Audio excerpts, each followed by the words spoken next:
So there's a lot of hype and interest around simulated incidents and tabletops. Big hot topic whenever I talk to security leaders and CISOs at the moment.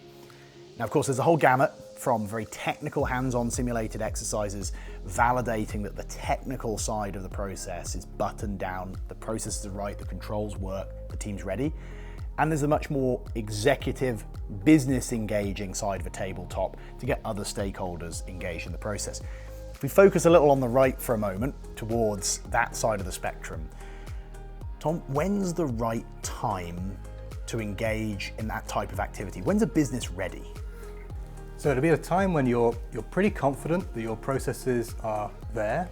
You haven't had a chance to really test them yet, but you don't want to go too soon. If it's just going to tell you things, you could easily find out other ways. It's a very complicated and potentially expensive way of pulling everyone into a room to tell you what you could have found out yourself. Yeah, so have the basics down, have your controls there, and focus on validating them. I also like is that there's a point of being politically and communication ready. This draws in the broader parts of the business, the executive team. It creates focus on security. And that can be a wonderful thing or a disastrous thing. You do want to make sure you have relationships built before you launch into these activities, so that when the C-level team engage in that simulated incident, they learn how they have to be partners to security. They don't observe a scene of incompetence that makes them, feel doubt about their security team overall. I think those would be the two basics really to consider.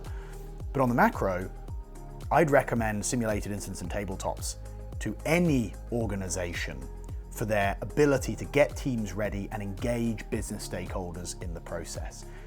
You just don't want to be learning about this stuff in the middle of a firefight. It's way better to do it in advance.